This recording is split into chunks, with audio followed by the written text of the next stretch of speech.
नमस्कार दोस्तों। खूबसूरत नज़ारा है।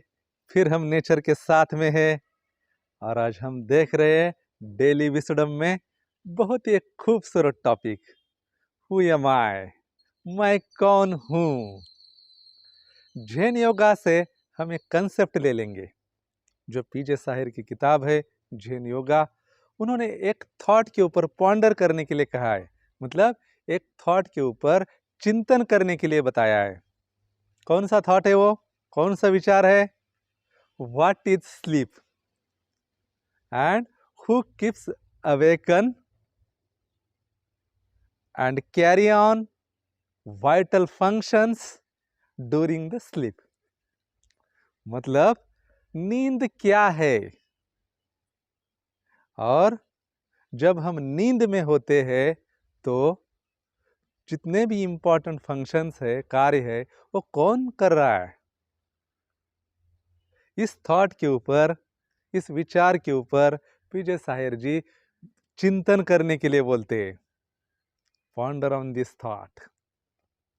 जब हम इस थॉट के ऊपर विचार करने लगेंगे, ज़्यादा चिंतन करने लगेंगे, यही क्वेश्चन हमें सेल्फ एक्चुअलाइजेशन की तरफ ले जाता है।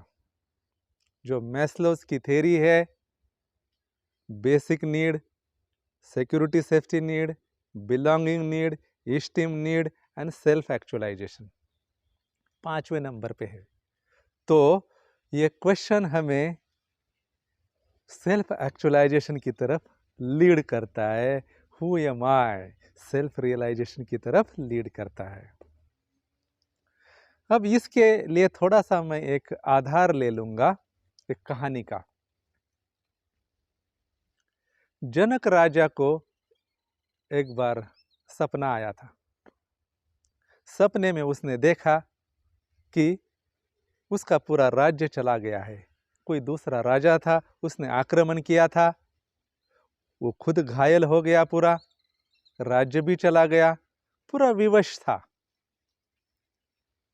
अगोनी में था, पेनफुल था, बहुत ही वेदना में था। सपने में था तब भी वेदना में था, सपने से बाहर निकला तब भी वेदना में ही था। उसको समझ में नहीं आ रहा था कि इसमें दोनों में से कौन सा सच है, इन दोनों में से कौन सा सच है। अष्टवक्र मुनि के पास चला जाता है और पूछता है, मुनिवर, मुझे समझ में नहीं आ रहा है कि सच्चाई क्या है।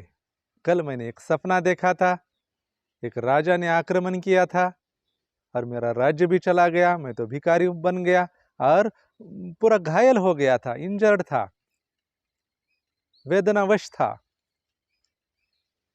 सपने में भी वेदना थी, सपने से निकलने के बाद भी वेदना थी। आप ही बताइए कि इनमें से सच कौन सा है। अष्टवक्र मुनि बोलते हैं, नाइदर दिस ट्रूथ और दैट ट्रूथ।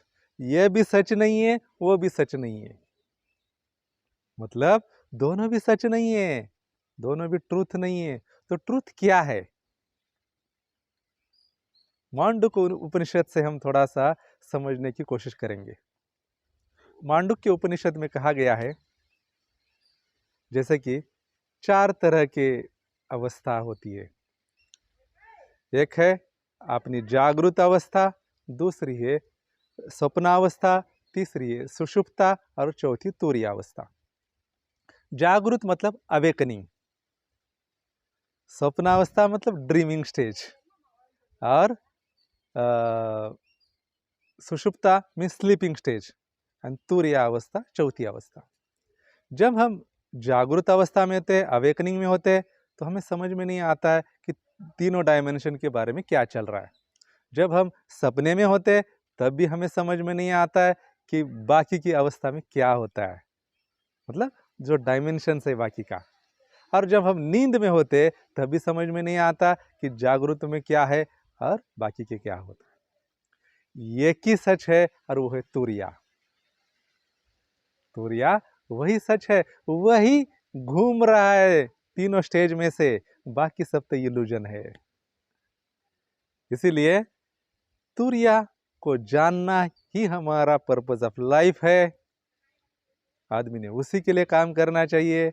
और ये जो क्वेश्चन है पीजे साहिर जी जिसके ऊपर चिंतन करने के लिए बोलते हैं, what is sleep and what keeps awaken and carry on vital functions during the sleep, ये हमें इस सेल्फ रियलाइजेशन के लिए तैयार करने का एक प्लेटफॉर्म है। Thank you very much.